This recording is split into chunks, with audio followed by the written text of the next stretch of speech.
E nós já passamos aqui um trimestre inteiro falando sobre família, de maneira geral, já tem algum tempo já, eu diria que deve ter pelo menos um ano, se não mais. Mas nesse trimestre, como os irmãos sabem, nós estamos estudando sobre as promessas de Deus. E uma das promessas de Deus que nós encontramos na Bíblia são promessas tanto para pais quanto para filhos, né? A dos filhos, por exemplo, eu cresci ouvindo da minha mãe: honra teu pai e tua mãe para que te vá bem todos os dias da tua vida. É o primeiro mandamento com promessa. Eu acho que eu ouvia isso aí pelo menos umas 3 vezes por dia. Né? No período em que eu estava mais atentado, talvez até mais do que isso. Mas a verdade é que, o fato é que isso é uma verdade, é o primeiro mandamento com promessa. Quando nós vamos lá para Êxodo, capítulo 22, a gente lê os 10 mandamentos. O primeiro mandamento que tem uma promessa atrelada a esse mandamento é justamente a promessa para os filhos honrarem os pais. Mas a Bíblia não fala somente para filhos, a Bíblia fala principalmente para pais. E por que a Bíblia fala muito para pais? Porque quando a gente vai lá para Deuteronômio capítulo 6, e essa não é o texto oficial, a leitura, o texto base da nossa lição, mas apenas para nós introduzirmos o nosso assunto, lá em Deuteronômio capítulo 6, versos 6 e 7, diz assim: e estas palavras que hoje te ordeno estarão no teu coração. Olha como começa a passagem. Deus fala assim: olha, a palavra que eu vou te falar agora, ela vai estar no seu coração. E nós aprendemos aqui sobre o que, na aula retrasada, sobre a promessa de um coração novo. Nós vimos aqui o que significa um coração, o que representa um coração para nós como cristãos. E quais são as palavras que Deus ordenou naquele momento que deveriam estar no coração? Pode entrar, meu irmão. Que deveriam estar no coração. A palavra está no versículo 7. A palavra está justamente no versículo 7, que diz assim: e as intimarás a teus filhos. O que é uma intimação? Quando acontece alguma investigação policial, por exemplo, e aí o juiz, ele assina uma intimação. E aí o investigador, ele chega na pessoa que está sendo investigada e ele intima aquela pessoa a comparecer à delegacia. Uma intimação, ela é opcional? Um convite forçado. É um convite forçado.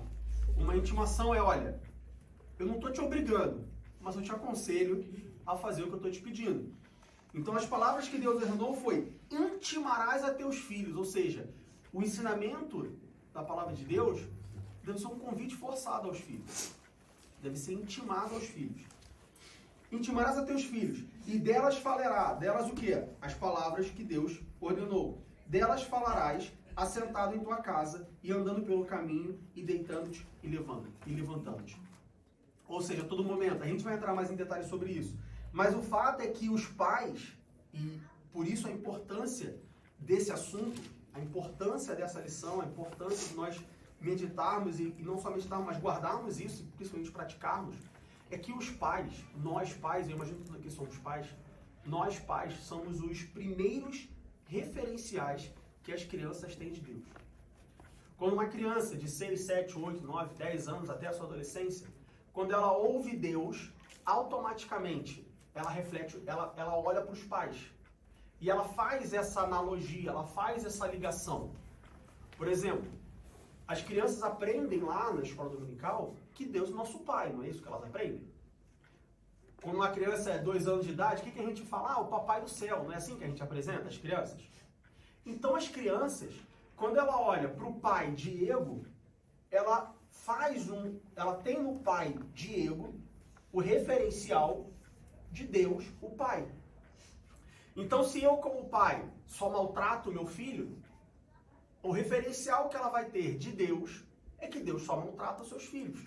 Logo, se ela não gosta de ser maltratada pelo seu pai natural, seu pai biológico, ela também não vai querer ser maltratada pelo pai, Deus Pai. Consequentemente, ela vai querer. Se o meu filho olha para mim e só vê um pai de amor, ele vai olhar para Deus e só vai ver um pai de amor. O que, no princípio, pode ser uma coisa boa.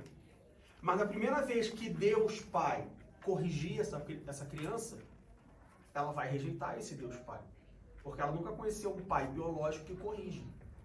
Então, nós precisamos, nós como pais, e aqui de novo, todos nós aqui somos pais, uns filhos mais novos, outros filhos mais velhos, mas todos somos pais. Nós precisamos, como diz no popular no Brasil, comer essa lição com arroz, feijão e farofa.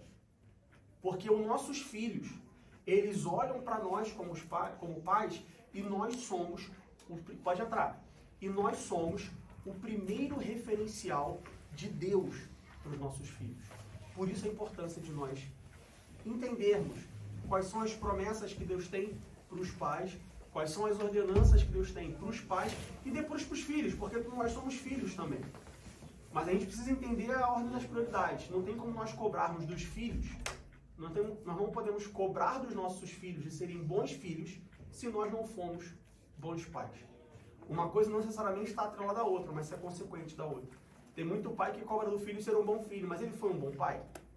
Se ele não foi um bom pai, como que o filho vai aprender a ser um bom filho? O filho deve honrar o pai, não importa o que aconteça. Mas existe uma certa dependência, a gente pode assim dizer, tá bom? Então, para nós darmos início à nossa aula, vamos ler duas passagens. A primeira está em Salmos capítulo 127 e depois está em Efésios capítulo 6. Uma, de maneira geral, para os pais, Salmo 127, e outra, de maneira geral, para os filhos, Efésios capítulo 6, embora também fale de pais.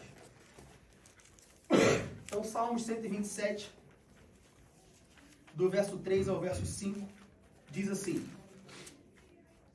Eis que os filhos são herança do Senhor, e o fruto do ventre, ou seja, o filho, o seu galardão. Como flechas na mão do valente, assim são os filhos da mocidade. Bem-aventurado o homem que enche deles a sua aljava. Não serão confundidos quando falarem com os seus inimigos à porta. E agora vamos para Efésios, capítulo 6, do verso 1 ao verso 4. Efésios, capítulo 6, do verso 1 ao verso 4.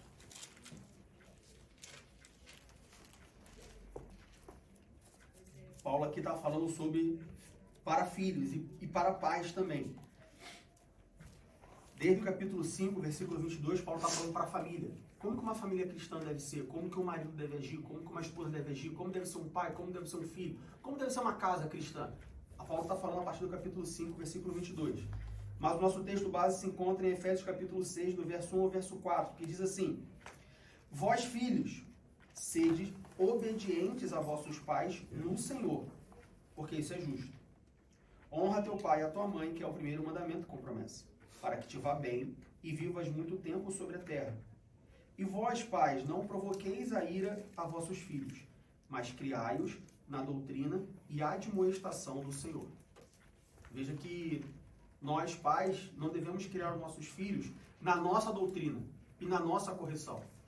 Paulo diz, na doutrina e na admoestação do Senhor, não minha. Então não é o que eu acho certo. Não foi o que eu vivi no passado ou como eu fui ensinado que eu devo ensinar ao meu filho. Não. É para ensinar na doutrina e na admoestação, ou seja, na correção do Senhor. Ah, mas eu não fui doutrinado no Senhor. Então como que eu vou ensinar meu filho no Senhor? Aprende na Bíblia. Ah, mas eu não fui corrigido no Senhor. Como que eu vou corrigir o meu filho no Senhor? Aprende na Bíblia. Ah, mas o meu pai não me criou assim. Como que eu vou criar o meu filho diferente? Aprende na Bíblia. Paulo está falando na doutrina e na admoestação do Senhor. Bom, como eu disse, Deus, ele, na sua palavra, nós encontramos diversas promessas. E nós já aprendemos, né? Recapitulando, nós já aprendemos a identificar uma promessa, nós já aprendemos tipos de promessas. E nós começamos a ver as promessas propriamente ditas. E uma das promessas que nós vemos na Bíblia são promessas de Deus para o pai, para os pais e para os filhos. E a primeira coisa que nós encontramos sobre esse relacionamento de pai e filho, sobre essas promessas de pai e filho, está lá em Salmo capítulo 127. Em Salmos capítulo 127, no versículo 3, diz assim: Eis que os filhos são herança do Senhor, e o fruto do ventre, o seu galardão. A palavra de Deus nos diz que os filhos, eles são herança do Senhor.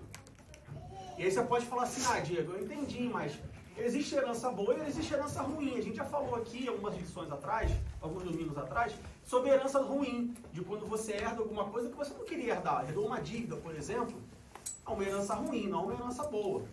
Tudo bem, você pode até questionar essa herança, de achar que o seu filho talvez seja uma herança ruim. Só que o versículo 3 continua falando que além de ele ser herança, ele também é o nosso galardão. E aí galardão é inconfundível. Porque galardão é recompensa. Não é isso? Nós não cremos que no dia do juízo nós seremos recompensados? A palavra de Deus nos diz que Deus, ele é galardoador daqueles que o temem, que o buscam. Então os filhos, eles são uma herança boa. Os filhos, eles são uma recompensa para os pais. Aí eu pergunto para você, como pode um cristão não querer ter filhos? Veja que eu falo cristão, não falo do mundo. No mundo tem muitas pessoas que não querem filhos. Não sei ainda hoje, mas num passado bem próximo, parece que era moda, né? Casais novos, jovens, não quererem ter filhos. Conheço alguns deles que casaram e falaram, não quero ter filho, ou porque não quero ter filho porque eu não quero ninguém me perturbando, não quero ter filho porque eu não quero ter o trabalho, não quero ter filho porque eu não quero... A mulher, por exemplo, não quer que o corpo dela mude, ou não quero ter filho porque esse mundo está tão destruído, esse mundo está tão perverso, esse mundo está tão mal, que eu não quero colocar mais uma pessoa para sofrer nesse mundo. Mas aí é o mundo. Não interessa pra gente o mundo. O que interessa é a igreja. Como pode um casal cristão decidir não ter filhos? Se ele não pode ter filhos é uma coisa. Agora, decidir não ter filhos é controverso. Porque a Bíblia diz, no Salmo 127, versículo 3, que os filhos são herança do Senhor. Então é como se você recebesse uma herança de Deus e falasse, não, essa herança eu não quero. Salmo 127, versículo 3 diz que os filhos é o nosso galardão, é a nossa recompensa. Então um casal cristão que não quer ter filhos, é como se ele estivesse rejeitando a recompensa que Deus deu para ele.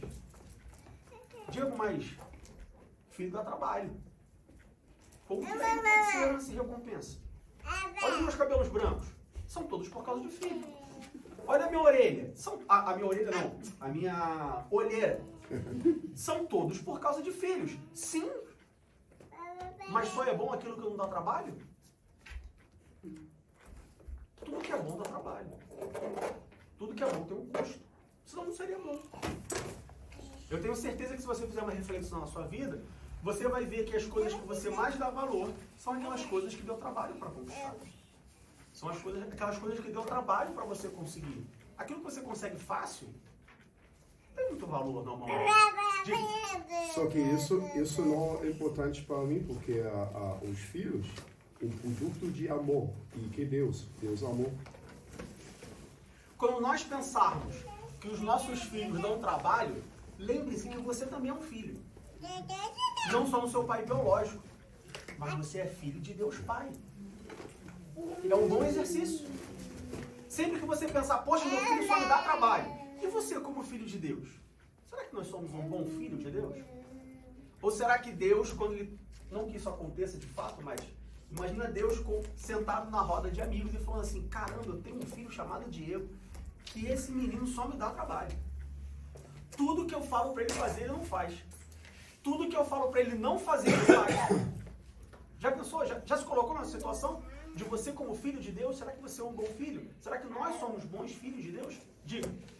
Muitas das atitudes dos filhos elas têm a ver com o pai também, né? Um Exatamente. Você vê assim, a própria palavra quando fala assim, um filho mal criado. É mal criado, exatamente isso. Ele foi mal criado. Se ele tivesse sido bem criado, culpa do pai. Sim, nós vamos falar sobre isso. Então, a palavra de Deus começa nos falando que os filhos, eles são herança do Senhor. Que os filhos são o nosso galardão. Eu não sei qual é a visão que você tem do seu filho ou dos seus filhos. Tem muita gente que olha para os filhos e fala, porque é uma peste. Porque esse menino é endiabrado. Porque esse menino é isso. Porque essa criança... São seus filhos. É sua herança. É o seu galardão.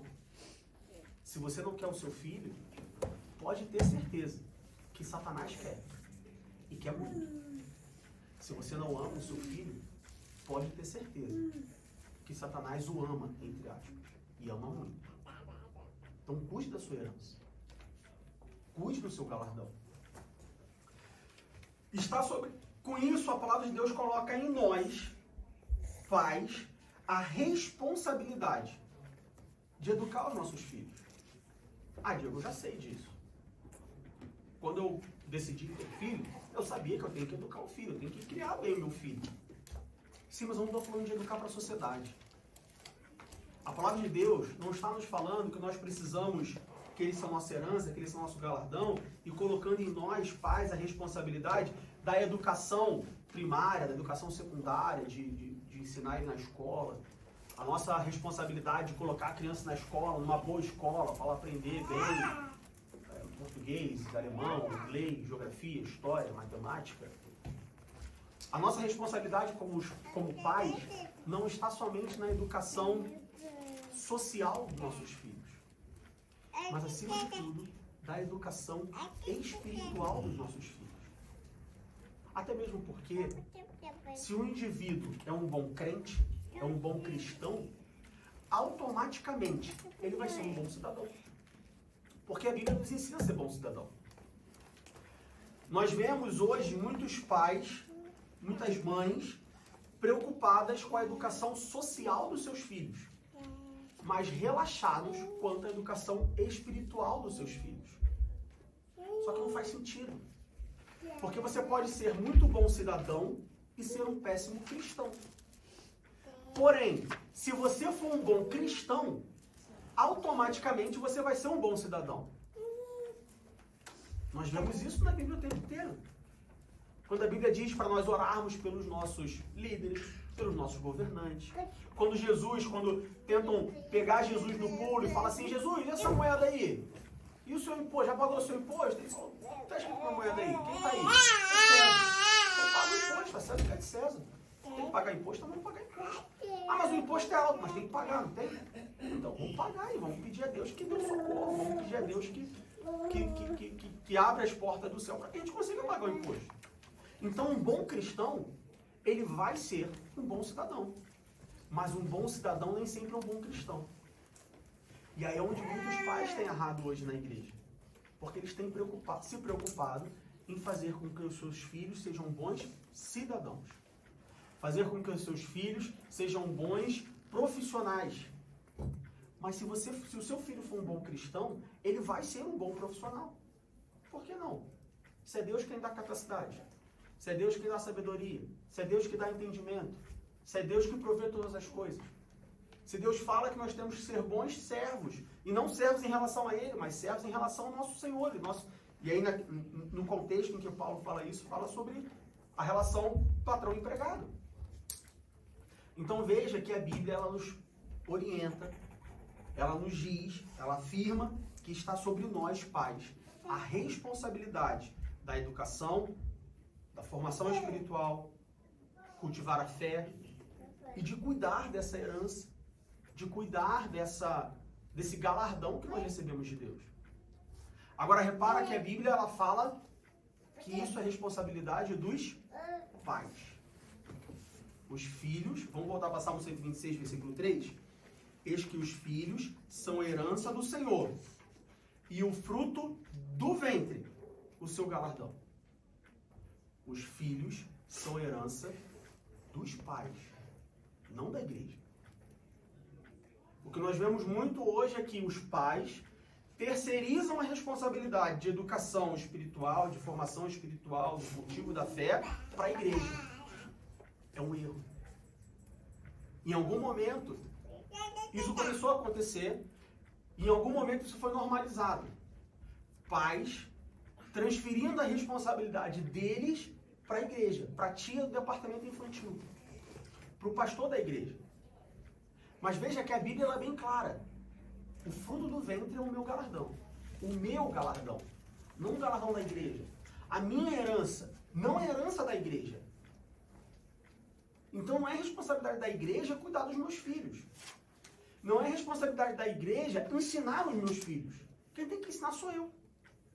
Porque quando a gente vai lá para Deuteronômio capítulo 6, do versos 6 e 7, Deus não está falando para Moisés que os sacerdotes deveriam ensinar. Vamos voltar lá para Deuteronômio capítulo 6? Deuteronômio capítulo 6, versículos 6 e 7.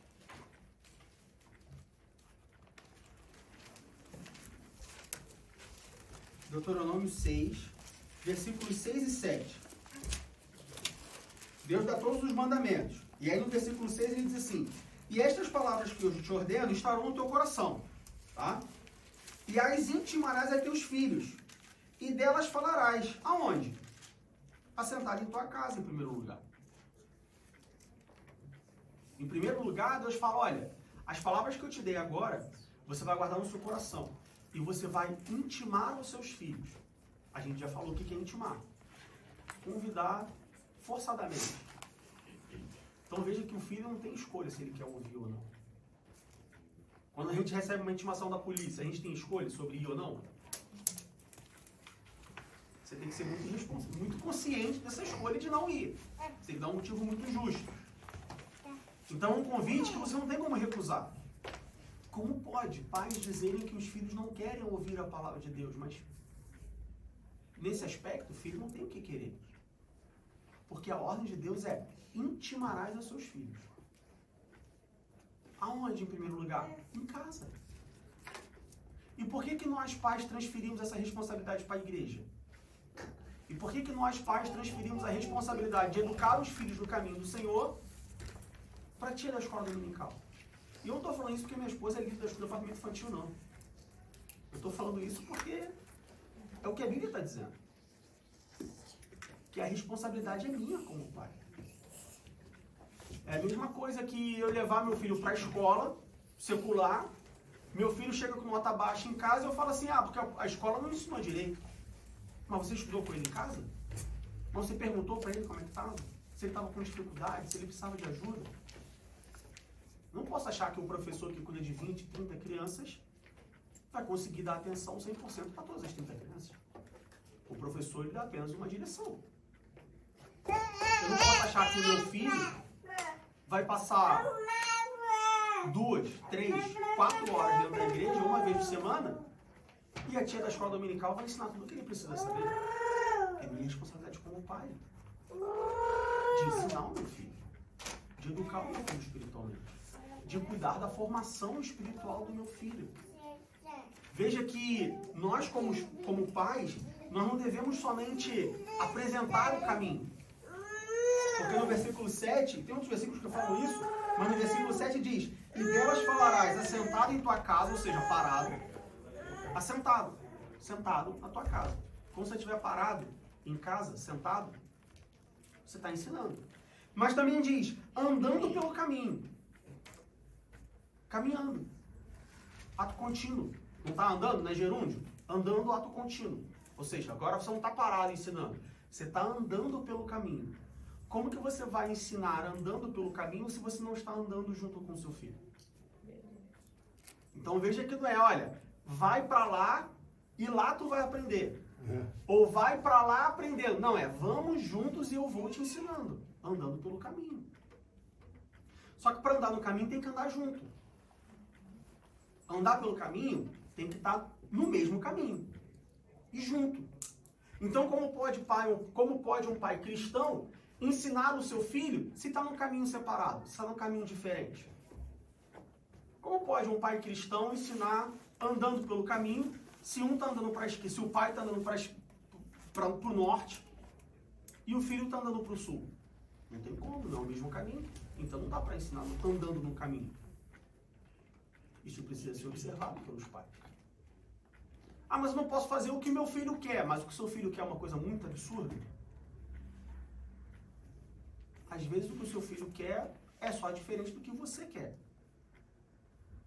Mas quem é mais fácil de entender, o pai ou o filho? Tem muitos pais que dizem que os filhos não entendem eles. Mas quem é mais fácil de fazer entender, o pai ou o filho? É muito mais fácil eu, como adulto, entender o meu filho e, claro, não fazer o que meu filho quer, mas, né, como que pode dizer? Não fazer o que ele quer, mas contornar a situação e fazer ele fazer o que eu quero. Do que eu esperar que o meu filho me entenda e faça o que eu quero. Às vezes ele tem que entender, mas às vezes ele tem que ser dobrado, ele tem que ser conduzido a fazer aquilo que eu quero.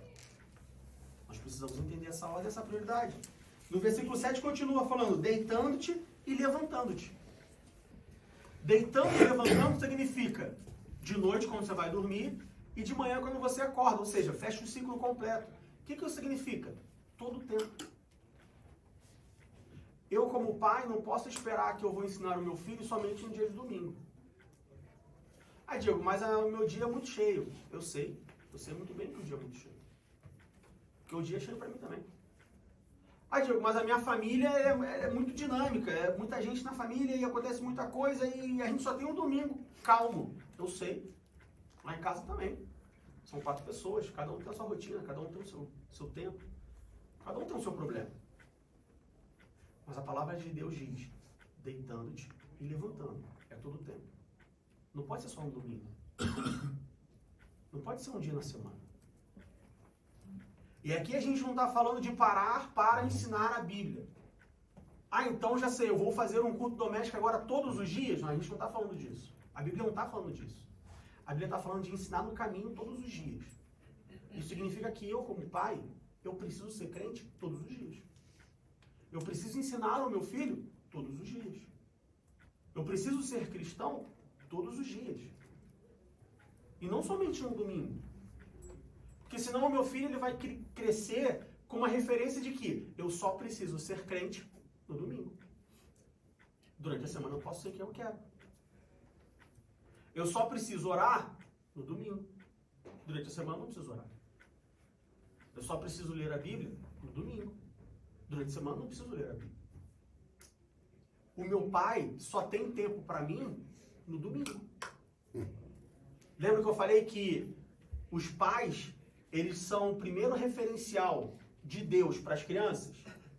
Agora eu te pergunto, se uma criança cresce com a ideia de que o pai dela só tem tempo para ela no domingo, então ela só precisa se preocupar com o pai dela no domingo, o pai biológico. Ela vai crescer com a ideia de que o pai dela espiritual só tem tempo para ela no domingo. Então ela só precisa se preocupar com Deus no domingo. Aí é o crente domingueiro que a gente chama. Ele só se preocupa com Deus no domingo. Acabou o domingo, aí eu tenho minhas próprias preocupações. Chegou o domingo, não. Domingo é o dia do Senhor. Domingo eu tenho que ir para a igreja. Mas ser cristão não é ir para a igreja. Ir para a igreja é o resultado de você ser cristão. É consequência de você ser cristão. Então, você não vai para a igreja porque você é cristão. Ou para ser cristão. Você vai porque é uma coisa natural. Você é cristão, você quer encontrar com seus outros amigos cristãos, com seus outros irmãos cristãos, para juntos congregar, adorar, louvar a Deus e tudo mais. Seguindo adiante. Quando a gente abre em Efésios capítulo 6,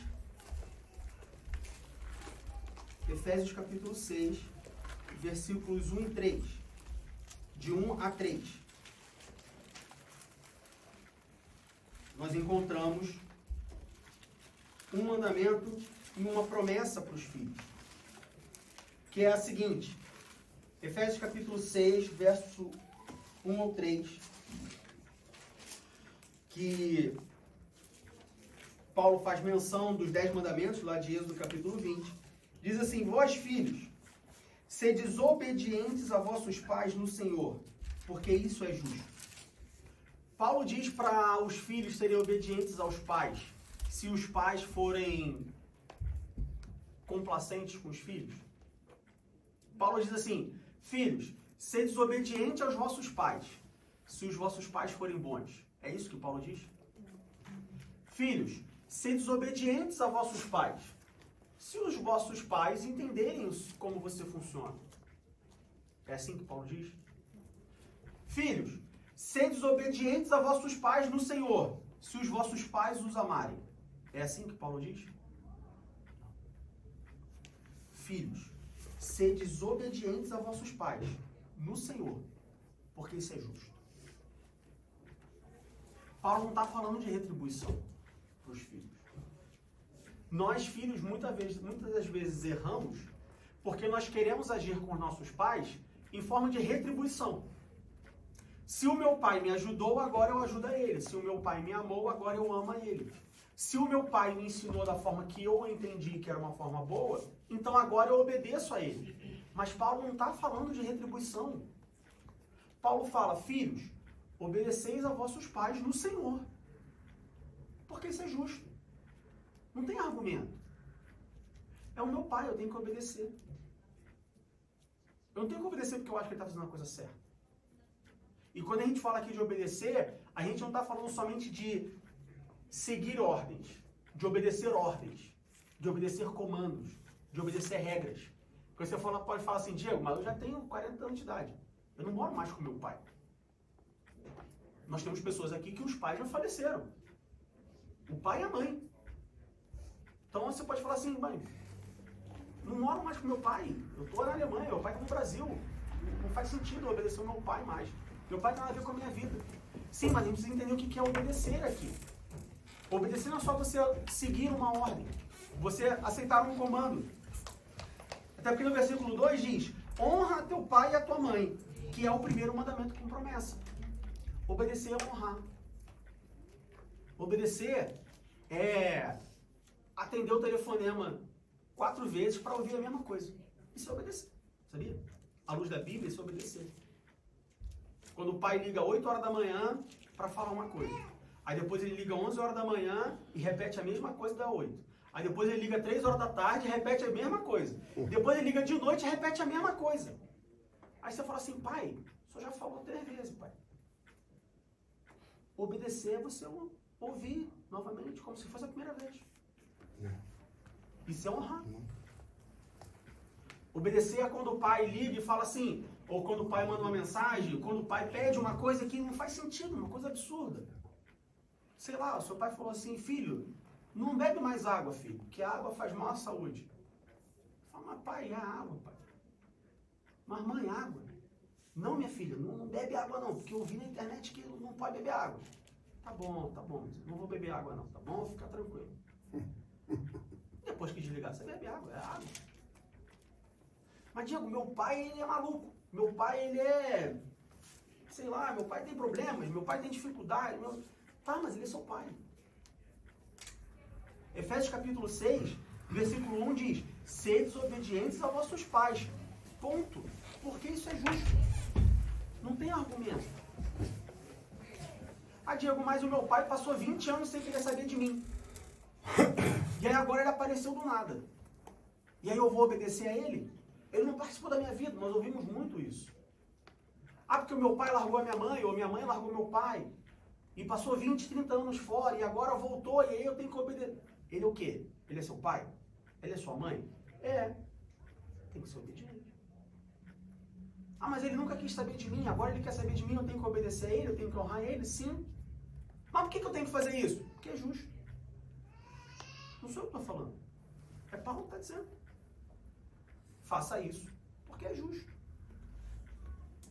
Ah, mas não parece justo, mas aí você reclama com Deus. Precisamos entender que a justiça dos homens não é a justiça de Deus. E a justiça dos homens não é a justiça de Deus, não só quando Deus, por exemplo, perdoa um assassino, quando Deus perdoa um ladrão, quando Deus perdoa um estuprador. A justiça dos homens não é a mesma justiça de Deus, também quando Deus diz, olha, honra o teu pai e a tua mãe, mesmo eles não tendo procurado por você durante 30 anos na sua vida. Paulo diz, isso é justo. Seguindo adiante, no versículo 2 diz, honra teu pai e a tua mãe, que é o primeiro mandamento com promessa. Mas que promessa é essa? Tá, entendi que eu tenho que honrar o meu pai e minha mãe, não importa o que aconteça, porque é justo. Isso está dizendo que tem uma promessa para esse mandamento, para essa ação. Que promessa é essa? Para que te vá bem e vivas muito tempo sobre a terra. E durante um tempo, eu confesso para os irmãos que eu fiquei, como eu falei, eu escutava isso pelo menos uma vez por dia. E por um tempo eu falei assim, mas eu não quero viver muito. Se eu viver 70 anos, tá bom. Então não preciso honrar meu pai e minha mãe. Não quero viver muito. Eu quero... O jovem, ele é assim, né? O jovem, ele não quer nada que dure muito tempo. Ele quer intenso por um curto espaço de tempo. Quando a gente fica mais velho, aí a gente já não quer mais tanta intensidade, a gente quer mais longevidade. Então o jovem, por natureza, é do jovem querer viver as coisas muito intensamente, ainda que por um curto espaço de tempo.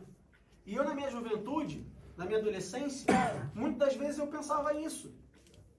Mas eu não quero viver muito tempo. Só quando a Bíblia diz viver muito tempo, ela não está falando necessariamente de viver muitos anos. Ela está falando de viver bem os anos que você tem para viver. E aí aqui você pode colocar uma imensa gama de coisas do que é viver bem. Muita gente acha que viver bem é viver rico. Muita gente acha que viver bem é viver saudável. Muita gente acha que viver bem é viver tranquilo. Muita gente acha que viver bem é viver na Alemanha. País seguro, país próspero, economicamente estável. Podemos discordar, mas, de maneira geral, um lugar bom para viver. Mas viver bem não é viver bem materialmente. Viver bem, Salmo capítulo 1, a gente sabe o que é viver bem. Ser próspero. Salmos capítulo 1 diz o que é ser próspero à luz da Bíblia. Se nós honrarmos nossos pais, nós vamos viver bem. Aí você começa a entender por que muita gente vive mal. Será que honrou os pais? Será que cuidou dos pais? É muito comum nós vermos pessoas que na sua velhice vivem coisas que são reflexos da sua juventude. E eu não estou falando de pessoas que, por exemplo, têm 80 anos trabalhando porque não guardaram dinheiro quando eram jovens e não guardou dinheiro para sua aposentadoria. Não, estou falando de pessoas, por exemplo, que na sua velhice são rejeitadas, ignoradas ou abandonadas pelos seus filhos.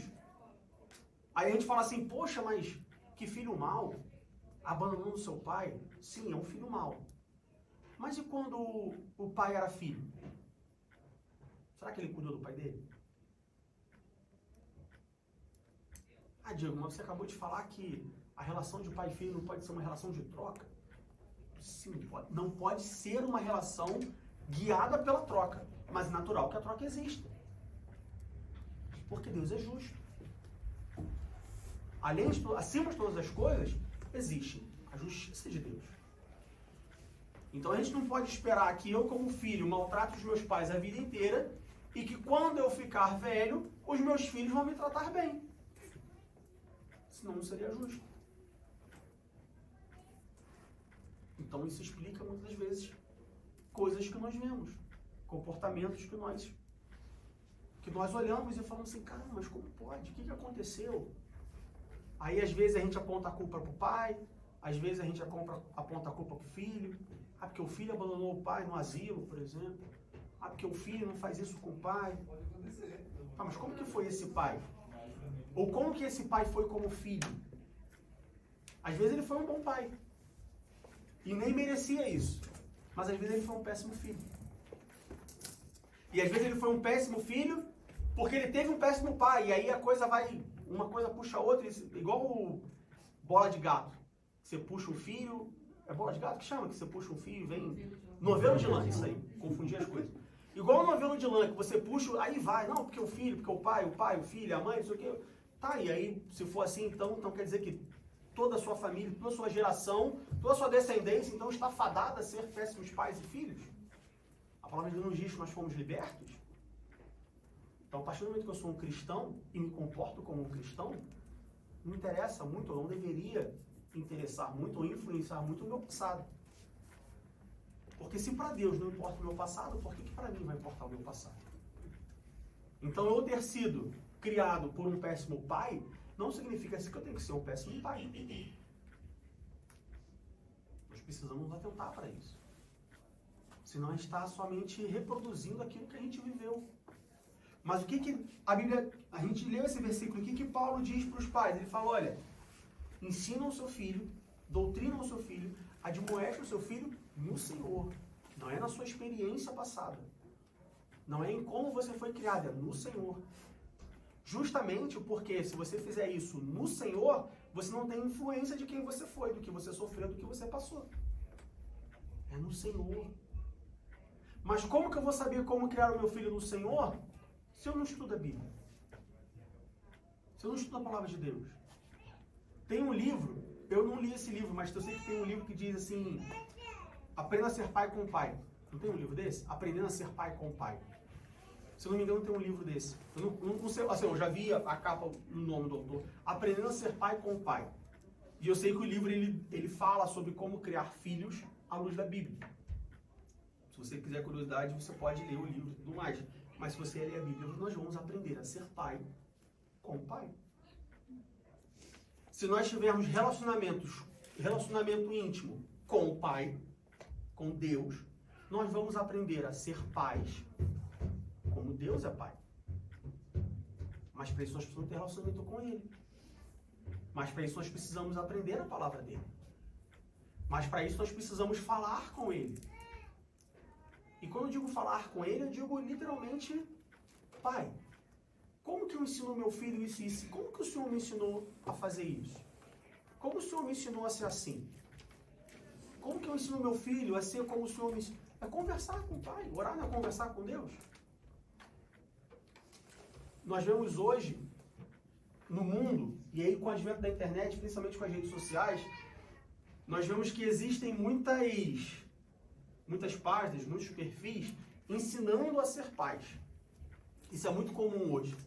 Você abre Instagram, você abre YouTube, você abre TikTok, todas as redes sociais, e você vai ver um monte de pessoas, um monte de profissionais de diversas áreas, ensinando como educar os filhos. Tudo bem, é problema deles. O problema é quando a igreja dá mais valor e atenção a que os outros dizem como criar os filhos do que a Bíblia. Quando você, se é que você já ouviu alguma dessas pessoas, algum desses influenciadores, algum desses perfis que dão dicas de ensinar os filhos, antes de você ouvir aí, você foi para a Bíblia?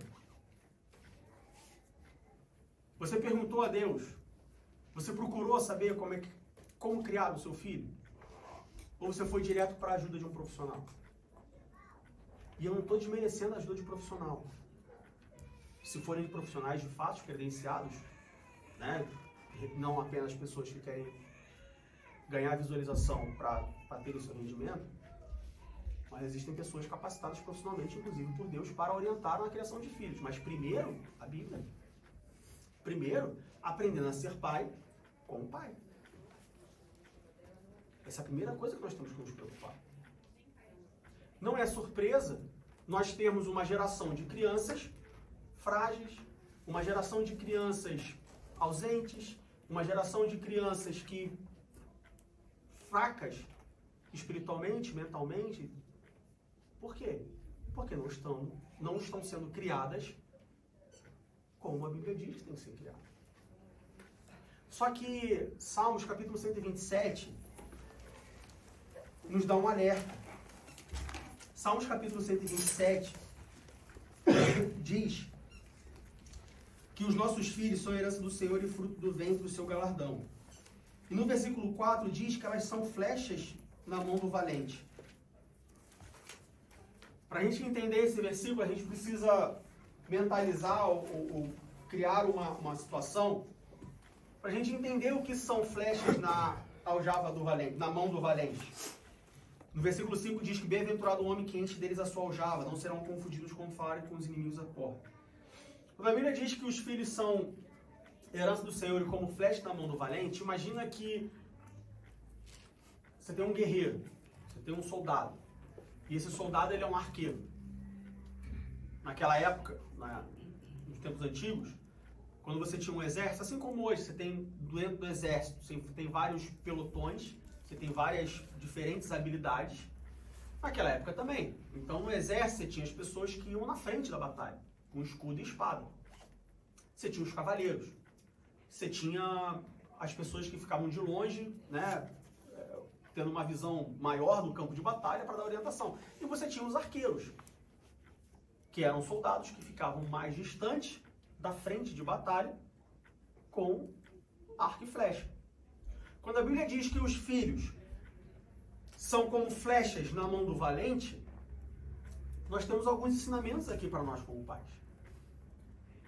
Primeiro, se você fosse um arqueiro, você ficaria com a mão vazia? Você consegue imaginar um arqueiro numa guerra com a mão vazia, segurando só o arco? Não. Um arqueiro, ele tinha sempre que estar com a flecha na mão. Porque se ele tivesse com a flecha guardada, ele não estava fazendo muita coisa.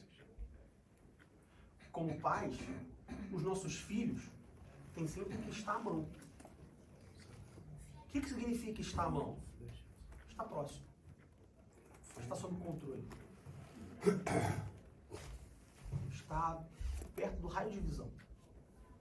Filho não é para ficar longe. É claro que, em algum momento, ele vai para longe. E eu preciso lidar bem com isso como pais. Até porque eles são flechas. E a gente vai falar mais sobre isso na frente. Mas, num primeiro momento, as flechas têm que estar sempre na mão. Se eu sou um arqueiro, a minha flecha tem que estar sempre na mão. Se eu sou um pai, o meu filho tem que estar sempre próximo. O que meu filho está fazendo? Como meu filho está se comportando? Quem meu filho é? Porque às vezes meu filho é uma coisa em casa, mas na rua ele é outra completamente diferente. Você já perguntou como seu filho é na escola? Você sabe como seu filho é na escola? Às vezes você acha que na escola o seu filho é calmo e tranquilo. E ele vira a escola do avesso. Às vezes você acha que a sua filha não presta atenção na aula. Mas aí quando você vai ver, a sua filha é a melhor da classe. Como sua filha é na escola? Como seu filho é na escola? E eu estou falando filho, não é porque é só o sexo masculino, não. É porque quando você fala, quando você engloba sexo masculino e sexo feminino, no português você usa o pronome masculino, tá? Então, não é, tá falando do meu filho. Não, estou falando de filho. Como seu filho é na escola? Como meu filho é na igreja? Você já perguntou para a professora da escola dominical, por exemplo, como é o seu filho na igreja? Eu tenho certeza que meu filho Daniel e Kyria se comporta de uma forma em casa e se comporta de uma forma diferente quando está lá dentro. Ele se comporta de uma forma diferente quando está lá dentro e a mãe dele está dando aula, e ele se comporta de uma forma diferente quando ele está lá dentro e outra professora dando aula, tenho certeza. É natural. E não cabe, ou cabe a nós também, ensinarmos a se comportar de maneira certa, vamos dizer assim. Mas cabe a mim saber identificar como ele se comporta quando está longe de mim. Quando ele está fora do meu campo de visão. Então eu tenho que saber. Vem cá, como que o Daniel está? Como que a Kyria está? O que eles estão falando? O que eles estão respondendo? O que eles estão vivendo? Sempre na mão, sempre perto. Saiba como é o seu filho. Você sabe quem são as amizades do seu filho? Você sabe quem são os amigos do seu filho? Você sabe de que seu filho brinca? Você sabe com quem seu filho fala? Não é incomum nós vermos notícias de filhos que do nada acontece alguma coisa terrível com o filho, e aí quando vai entrevistar o pai fala assim, eu não sabia que ele jogava esse jogo, eu não sabia que ele tinha essa amizade, eu não sabia que ele queria fazer isso. Mas como que um pai não sabe o que passa na cabeça do filho? Ainda que seja um filho velho, 30, 40, 50 anos. Mas como que o pai se surpreende com uma atitude do filho? Alguma coisa está falhando. Alguma coisa está errada. Está faltando conversa, está faltando interesse do pai em saber como está a vida do filho. Não do filho contar para o pai, mas do pai querer saber do filho. Flechas na mão do valente. Seguindo adiante, essas flechas de um guerreiro numa guerra, elas têm que ser flechas afiadas ou elas podem ser flechas cegas? Quem pode me responder?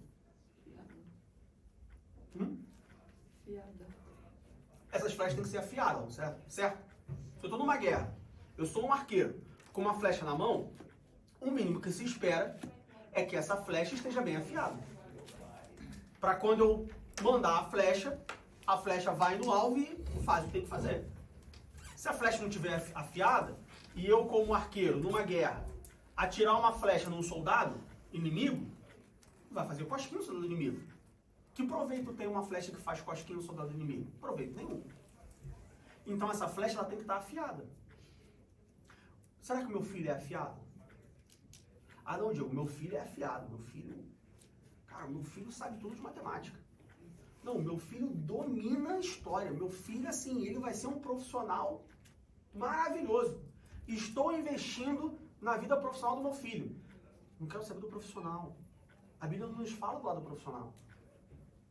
Porque se o seu filho for um bom cristão, ele vai ser um bom profissional. Ah, mas quem me garante que se meu filho for um bom cristão, ele vai ser um engenheiro que vai ganhar 300 mil euros por ano? Mas se você está preocupado somente com o seu filho ser um engenheiro para ganhar 300 mil euros por ano, talvez você não seja um cristão. Porque a nossa vida não está aqui. É muito mais valioso meu filho ser um bom cristão ganhando 20 mil euros por ano do que o meu filho não ser um cristão ganhando 300. Porque quando a vida dele acabar, ele vai para o inferno, ao invés de ir para o céu. Você quer que o seu filho vá para o céu? Ou você quer que o filho tenha riqueza na terra? Então, quando a gente fala de flechas afiadas, a gente está falando espiritualmente. Será que meu filho é afiado espiritualmente? Será que meu filho conhece a Bíblia? Primeira coisa, será que meu filho conhece a Deus? Ele sabe quem é Deus?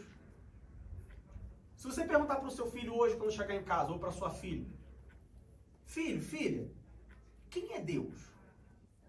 O que seu filho vai responder? Filho, filha, o que Deus representa para você? O que seus filhos vão responder? O que os nossos filhos vão responder?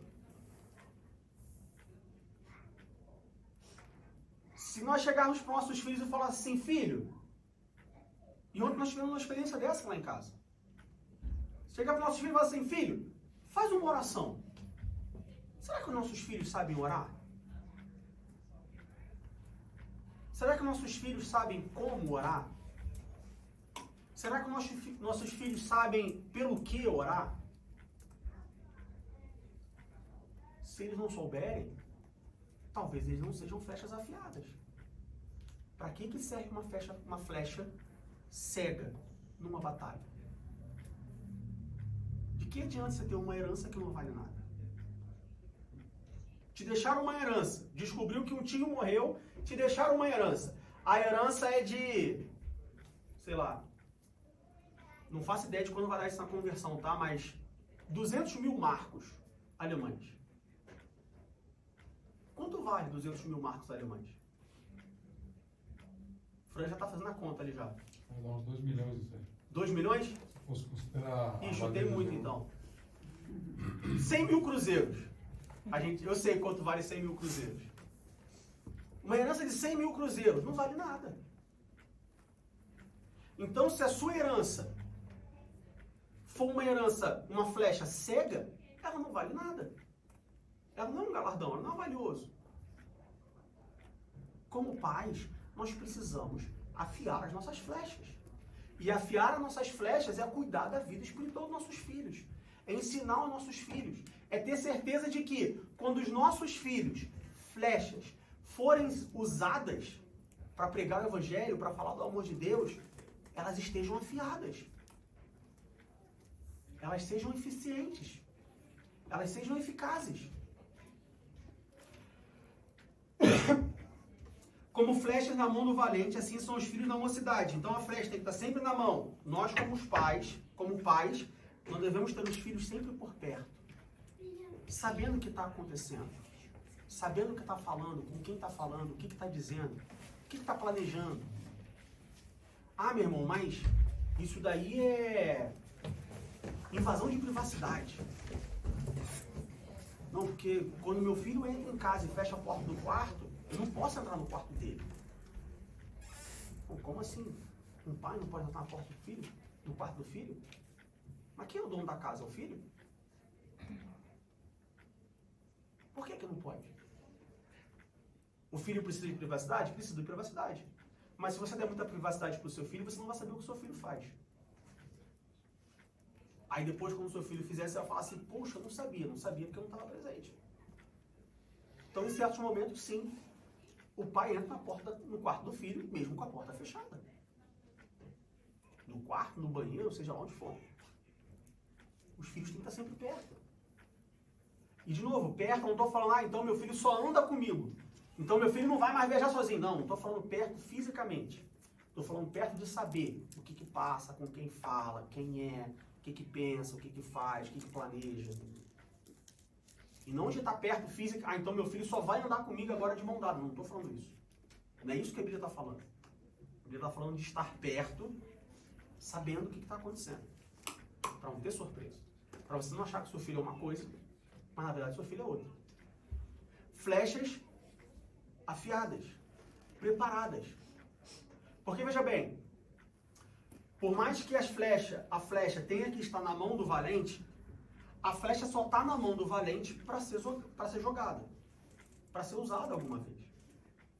Então, os seus filhos, os nossos filhos, eles vão sair da nossa mão em algum momento. Eles têm que sair da nossa mão em algum momento. Porque se uma flecha ficar a batalha inteira na mão do valente, esse valente não é um bom valente. Então quer dizer que passou uma batalha inteira e ele não atirou uma flecha. Ou seja, em algum momento, essa flecha que está na mão do valente, afiada, ela vai ter que ser jogada. Então, em algum momento, o seu filho vai sair da sua mão. O meu filho vai sair da minha mão. E depois que ele sair da minha mão, eu não consigo mais mudar a direção dele. Depois que uma flecha é atirada, você não consegue mais mudar a direção da flecha. A única coisa que você pode fazer é esperar que a flecha atinja o alvo e que seja eficiente no momento que atingir o alvo. Só que para isso eu preciso ter a flecha na mão e preciso que ela seja afiada. Porque eu não tenho como afiar uma flecha depois que a flecha voa. Se tiver um vento. Se o vento estiver forte, a flecha pode mudar, né? Se eu for um bom valente, eu vou calcular o vento. Se a flecha for de boa qualidade, ela vai conseguir rasgar o vento. Se a flecha emprestável não é usada por valente também. Se eu tenho uma flecha de uma madeira vagabunda, que qualquer vento ela muda, então eu escolhi a flecha errada. E aí você pode falar assim, então quer dizer que eu recebi um filho errado? Não. Eu não recebi um filho errado. Mas eu conduzi o meu filho errado a ponto de que quando eu joguei a flecha, qualquer vento que bateu mudou a direção da flecha. Então essa flecha não era sólida. É minha responsabilidade como valente. Preparar a flecha. Ter certeza que quando eu lançar a flecha não vai mudar de direção por causa de um vento. É minha responsabilidade calcular que quando eu lançar a flecha, o vento está batendo para o lado tal, com velocidade tal e tudo mais, então eu tenho que jogar mais para cá. É minha responsabilidade. E não da flecha. Eu acho que essa questão do vento, até que ela falou, é que quando a flecha é uns filhos que a gente lança. E quando eles crescem, que eles vão para a faculdade, que eles começam a ficar mais longe da gente, eles começam a ter outras influências. Exatamente. Esse vento, eu penso que são as outras influências. Mas Exatamente. se for uma flecha firme, se ela estiver firme na palavra, o que vão falar na faculdade, tudo que vão falar sobre a fé dela, não vai abalar. Ela vai cruzar o vento da faculdade e vai terminar a faculdade certo. A gente teve aqui algum tempo atrás, bastante tempo atrás, um pastor que veio do Brasil visitar, e eu lembro que ele pediu oração pela filha dele. Não sei se vocês lembram, não lembro o nome dele. Ele veio aqui a trabalho, a Berlim, e aí a gente deu uma oportunidade para ele. Santos. Hã? Da Assembleia de Deus de Santos, não? De Santos, isso. Eduardo. E aí, na oportunidade, ele pediu oração pela filha dele, porque ele falou, olha, minha filha é uma boa crente. Criada no caminho. Mas está na faculdade. E aí começa com as ideias tortas. Essa é a nossa preocupação. Ah, Diego, mas meu filho já saiu da faculdade. Nós temos gente aqui que o filho, né, não parece, mas o filho já é grandinho. Meu filho já saiu da faculdade, mas ele está no mercado de trabalho. Mas ele foi para outro país. Quantos filhos de crente no Brasil são crentes? Mas quando sai do Brasil e vem para Berlim, se desvia. E o problema não é Berlim.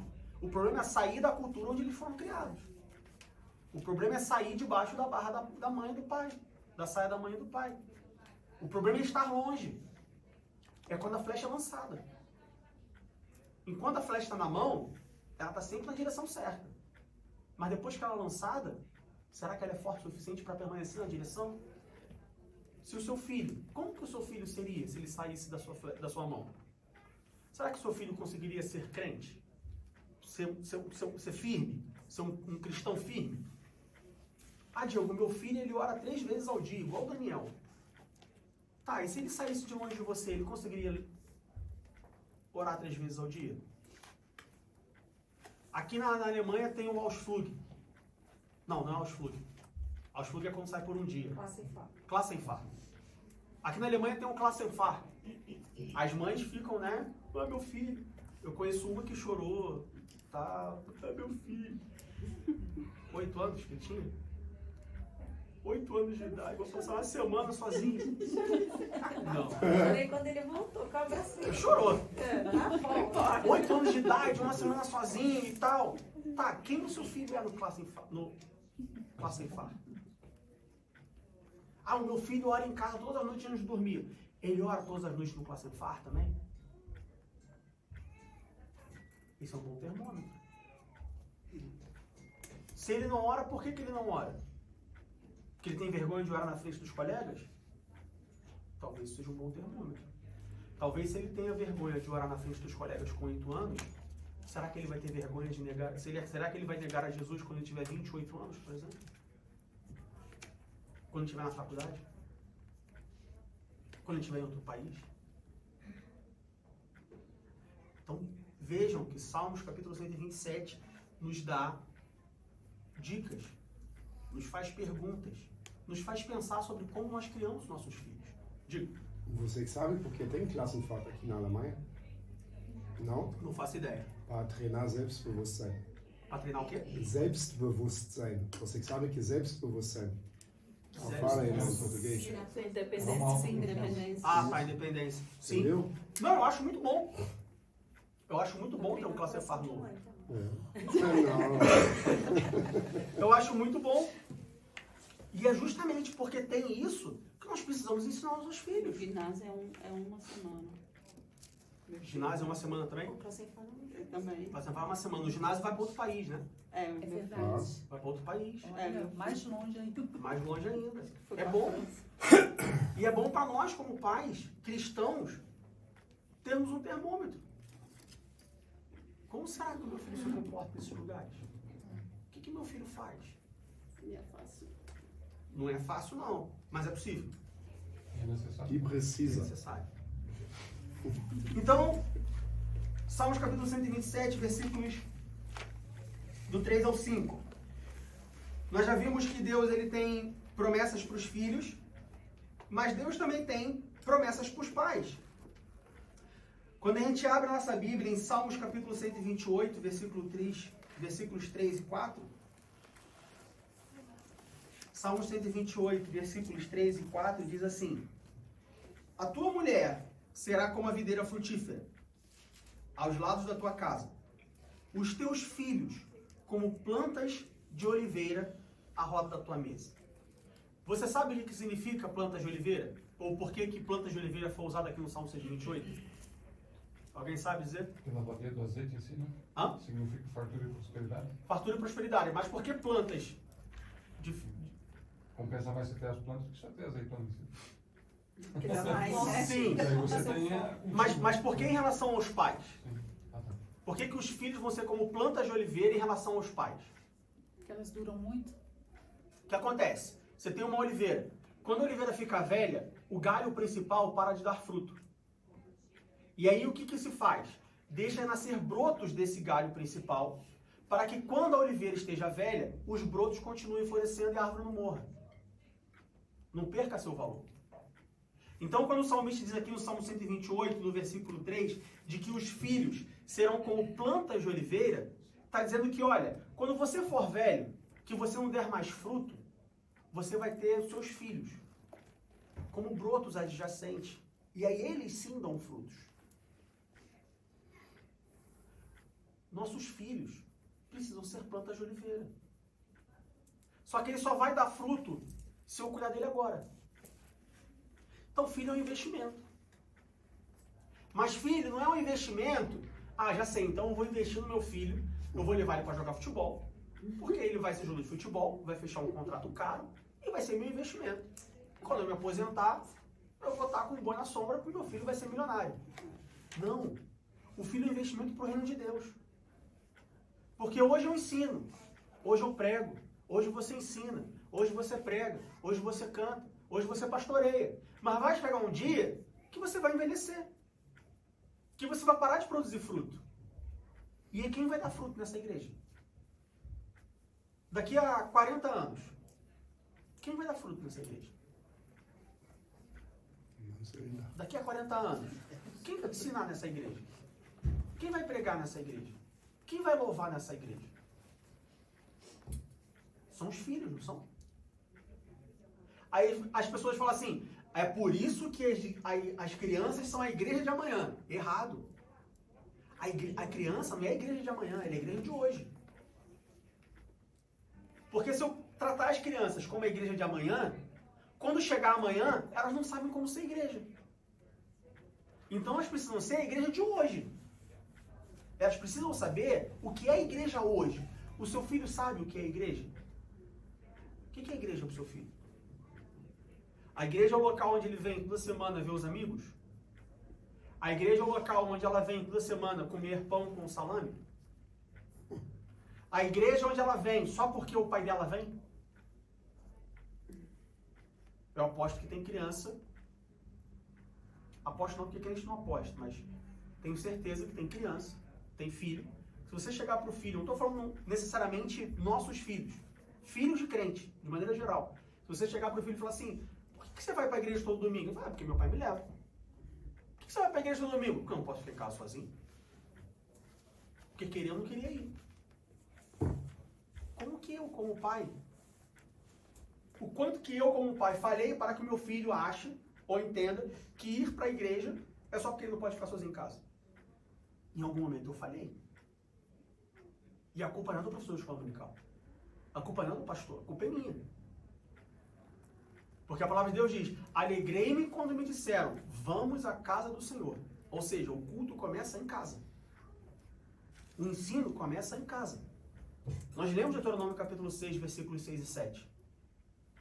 Olha, fala, intima-os em casa, andando no caminho, deitando e levantando. Então começa em casa. Então meu filho tem que aprender o que é a igreja em casa. O meu filho tem que aprender quem é o pastor em casa. O meu filho tem que aprender quem é liderança em casa. O meu filho tem que aprender o que é servir a Deus, o que é ser cristão em casa. Agora, se eu não sei o que significa a igreja, como que eu vou ensinar para o meu filho o que é a igreja? Entende a responsabilidade de nós como os pais em relação aos seus filhos? Diga. Tem um pastor que eu vi um testemunho já um ano e pouco lá de Curitiba, que ele faz trabalhos assim penitenciários. Lá tem, se não me engano, em Curitiba, uma penitenciária lá de um alto nível de segurança lá pelo tipo de prisioneiros que eles recebem. E aí o cidadão foi numa área que é tipo não seria uma área solitária, mas uma área específica de confinamento para os mais perigosos. E aí ele fala assim que eles levam lá sempre umas bíblias do Novo Testamento, colocam nas portas das celas e tal. Ele chega, primeiro faz uma oração e ele falando assim que nessa questão, nesse dia em questão, ele chegou, fez a oração e aí começou a cantar aquele louvor assim, solta o carburana. Ele deu o primeiro, e começaram todos os presos a cantar junto. Todos eles conheciam. Aí ele foi lá, depois olhou o nome dos presos, um era Davi, outro era Melquisedeque, Josué, falou assim, quem que bota o nome de Melquisedeque no filho, se não é crente? Eu fui de crente lá na pior área da cadeia. Exatamente. E aí isso nos dá dois lados da moeda. De um lado, pode ser o pai que ensinou o filho, mas o filho se desviou. Do outro lado, pode ser o pai que não ensinou o filho. Existem esses dois tipos de filhos de crente. Quando a gente fala de preso. Existe o filho que de fato foi ensinado, mas eventualmente se desviou, porque rebeldia, livre-arbítrio, né? Lembra da parábola do filho pródigo? Teve um que falou assim, pai, olha só, me dá minha herança aí que eu tô pulando fora. Mas também tem um filho que não foi ensinado. Não basta colocar o nome do filho de Melquisedeque. Ele sabe quem é Melquisedeque. Não basta colocar o filho de Daniel, Davi, Mateus, Lucas.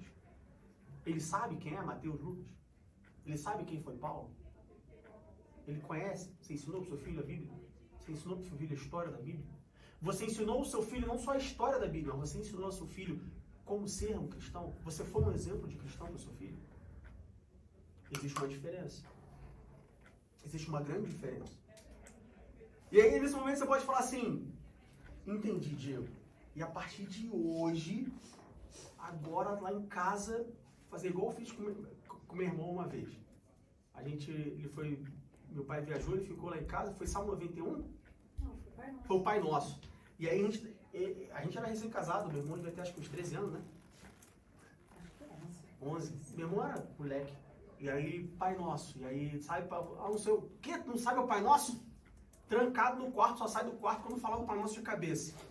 Veja bem. Não é assim que a gente ensina o Pai Nosso. Mas enfim, quando eu contar com ele, vou fazer isso com o meu filho. Meu filho agora só brinca no videogame se ele souber o Salmo 120, o Salmo 119 de cabeça. Sem gaguejar. Em hebraico ainda por cima. Não, meu irmão. Não. Vamos lá para 1 Timóteo capítulo 3, versículo 4 e 12. 1 Timóteo capítulo 3.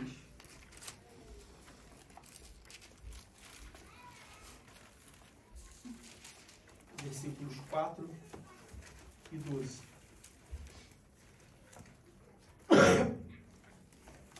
Primeira Timóteo capítulo 3, versículos 4 e 12 diz assim: que governe bem a sua própria casa, tendo seus filhos em sujeição com toda a modéstia. Versículo 12. Os diáconos sejam maridos de uma mulher e governem bem seus filhos e suas próprias casas. Se a gente for ainda para Tito,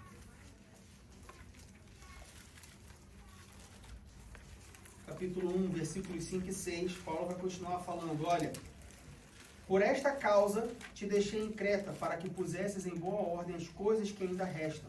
E de cidade em cidade estabeleces presbíteros, como já te mandei. Aquele que for irrepreensível, marido de uma mulher, que tenha filhos fiéis, que não possam ser acusados de dissolução, nem são desobedientes. Paulo aqui em 1 Timóteo e em Tito, ele nos dá, ou ele dá para Timóteo, para Tito, quais são as características de um obreiro. E aí você pode falar assim, não, meu irmão, olha só, agora, como eu falei, meu filho agora vai saber Salmo 119. Calma. Calma.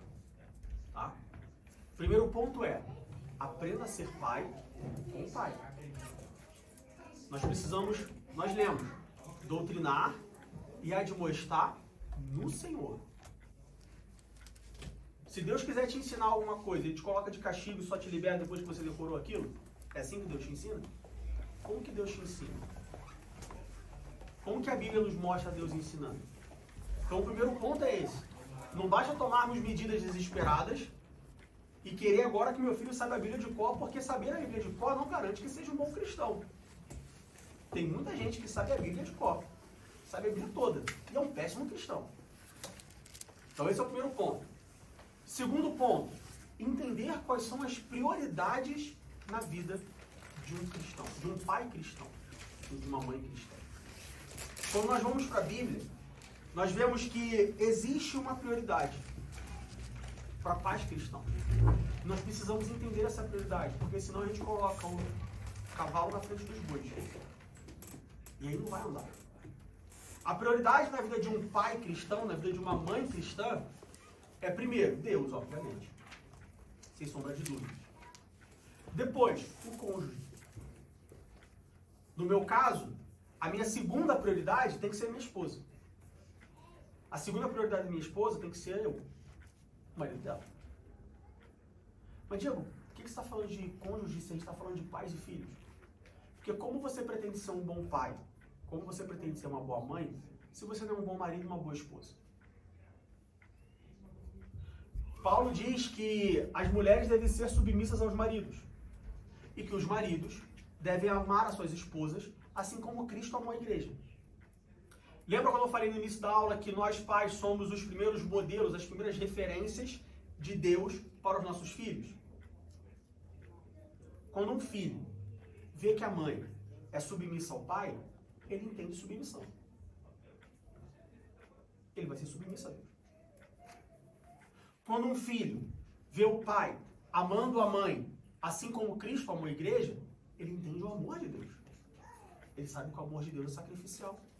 Ele sabe que o amor de Deus é sem medidas. Por isso que, como pai, a minha primeira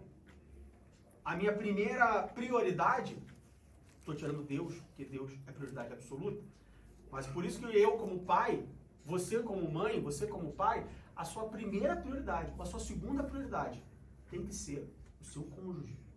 Lembra que a flecha vai sair da sua mão. Tem muito pai parando a vida e cuidando do filho, e aí depois que a flecha sai da mão, não sabe o que faz mais da vida. A flecha vai sair da mão.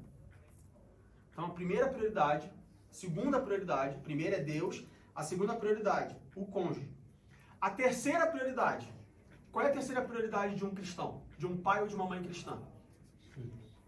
Os filhos. A terceira prioridade não é a igreja. E nós vemos isso muito claro na Bíblia. Porque Paulo, quando fala para Timóteo ou para Tito, separará obreiros, bispos, presbíteros, diáconos, uma das condições, um dos requerimentos é que eles controlem a família deles. Não adianta nada eu ser um professor da escola dominical, eu ser um obreiro, eu ser um pregador, eu ser, seja lá o que eu quero ser, na igreja, se eu não controlo o meu filho. Se eu não cuido do meu filho. Não adianta nada eu querer ensinar para a igreja se eu não consigo ensinar para o meu filho. Se eu não consigo ensinar para o meu filho, o que me garante que eu vou conseguir ensinar para a igreja? Tem muito crente que não conhece essa ordem. Tem muito crente que quer ser uma bênção na igreja. Que quer ser um profeta, um pregador, um professor, que quer, né? Tá, mas e o filho? O filho é crente? E a gente não está falando de filho burro velho, não. Está falando de filho pequeno. O filho é crente? O filho sabe o que é igreja? O filho sabe orar? O filho sabe ler a Bíblia? O filho conhece a palavra? Se o meu filho não conhece a Bíblia, de que adianta eu ganhar o mundo e perder o meu filho? Não é melhor eu ganhar o meu filho primeiro e depois eu sair para ganhar o mundo? Tem muito crente que não entende essa ordem. E aí coloca o trabalho na casa de Deus antes dos filhos. A prioridade está errada. Não adianta. Paulo, em Tito, olha o que Paulo diz em Tito, capítulo 1, versículos 5 e 6. Por esta causa te deixei em Creta. Que causa que Paulo não levou Tito com ele? Para que pusesses em boa ordem as coisas que ainda restam. Por causa disso, Tito ficou em Creta. Porque tinha coisa para fazer dentro de casa. Tinha outra prioridade. Então, antes de eu querer pregar, ensinar, cantar, fazer seja lá o que for na obra de Deus, primeiro eu conserto a minha casa. Primeiro eu resolvo na minha casa.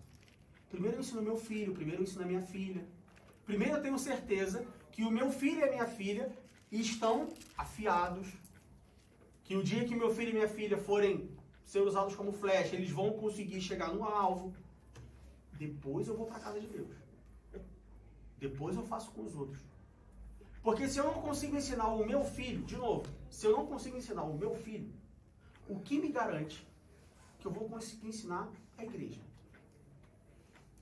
Se eu não consigo fazer o meu filho entender que a igreja é a casa de Deus, que o que nós fazemos aqui é um culto de louvor e adoração a Deus, o que me garante que quando eu pregar na igreja, as pessoas vão conseguir entender?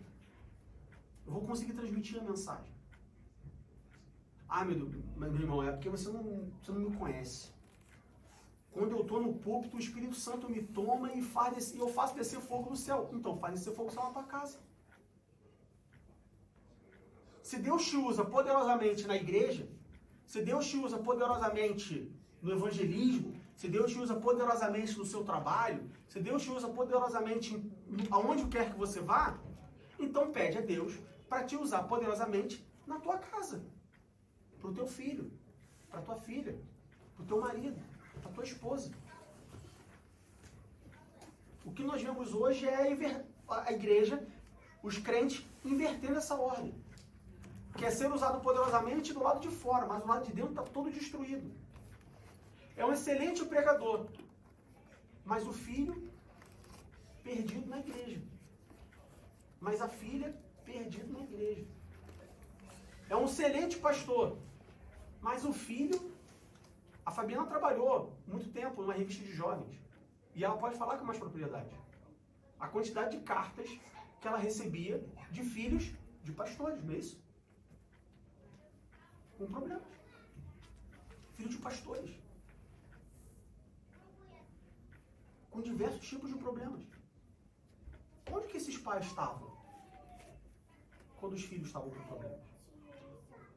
Aonde eu estou quando o meu filho não conhece a Deus? Se eu não consigo apresentar a Deus para o meu filho, como é que eu vou conseguir apresentar a Deus para vocês? Não inverta a ordem.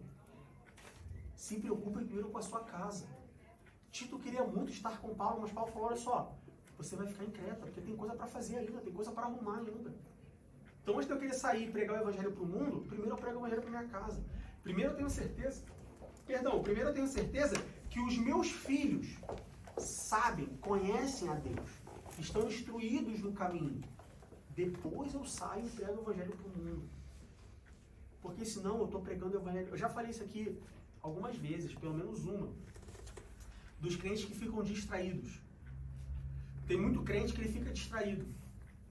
E distraído, eu estou falando agora no sentido de que eu estou preocupado em pregar o evangelho, ensinar, não sei o quê, igual Elias, de fazer cair fogo do céu, mas eu estou preocupado em casa. Enquanto eu estou na rua pregando o evangelho, Satanás está lá em casa com a minha família, com meu filho, com a minha filha. E eu estou na rua pregando o evangelho. Tá, mas em casa? Minha casa não está protegida, eu quero proteger a casa dos outros? De que adianta? Qual a finalidade? Qual o propósito? O que adianta eu ganhar o mundo e perder a casa? Se preocupa com a casa primeiro.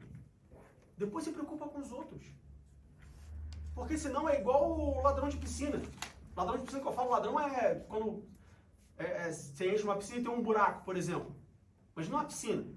Aí tem um buraco na piscina. Aí você bota água na piscina, a água sai pelo... no Brasil a gente chama de ladrão, né? Sai pelo cano furado. Não adianta nada. Eu estou enchendo de um lado e fazendo do outro.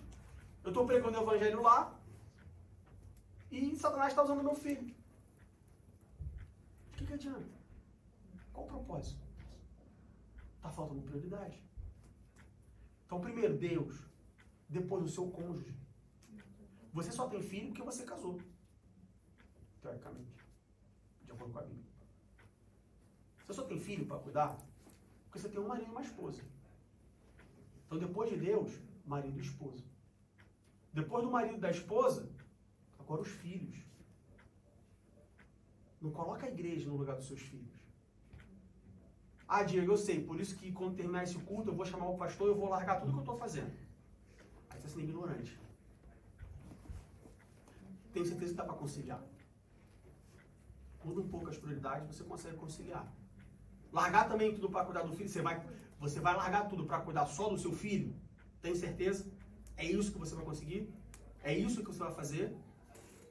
A gente às vezes quer enganar Deus, né? A gente conta uma coisa para o outro e acha que está enganando Deus. Mas Deus conhece o coração. Então não use isso como uma muleta para, então, vou largar todos os trabalhos da igreja. Porque agora eu vou cuidar somente dos meus filhos. Você não está tratando com criança, está tratando com Deus. Deus conhece o coração. Depois que você cuidar da sua casa, aí sim você se envolve com a igreja. Aí sim você trabalha para Deus. Porque foi Deus que colocou essa prioridade, não foi eu. Não é o pastor, foi Deus. Está na Bíblia, Paulo falando.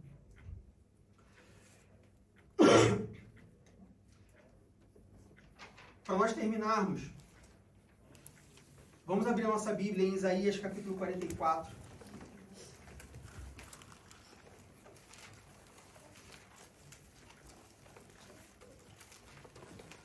Isaías 44, versículos 3 e 4. Depois nós vamos abrir em Joel capítulo 2, versículo 28. Por último, capítulo Atos, Atos capítulo 2, versículo 39. Então, primeiro nós vamos para Isaías capítulo 44.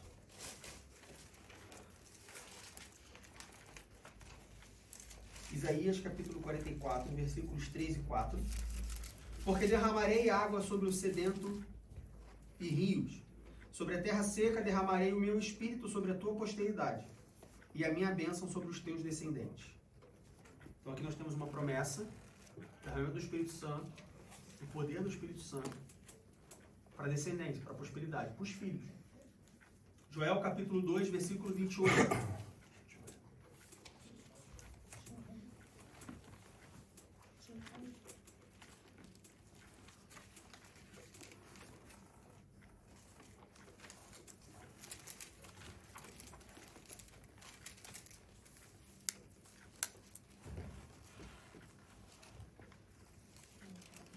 Joel capítulo 2, versículo 28. E há de ser que depois derramarei o meu espírito sobre toda a carne. E o que está falando aqui? Dessa primeira parte do versículo 28 de Joel capítulo 2. O que está falando? De que evento está falando aqui? De Pentecostes. Do Pentecoste. E vossos filhos e vossas filhas profetizarão. Os vossos velhos terão sonhos. E os vossos jovens terão visões. Viu? Agora vamos para Atos capítulo 2, versículo 39. Atos capítulo 2, versículo 39. Porque a promessa vos diz respeito a vós. Que promessa é essa? Joel capítulo 2, versículo 28. A promessa diz respeito a vós, a vossos filhos e a todos os que estão longe, a tantos quantos Deus, nosso Senhor, chamar. Então a gente vê que a promessa de Pentecostes, a promessa do derramamento do Espírito, não era somente para aquelas pessoas que estavam em Atos capítulo 2. Parece óbvio. Ela é para nós também como igreja.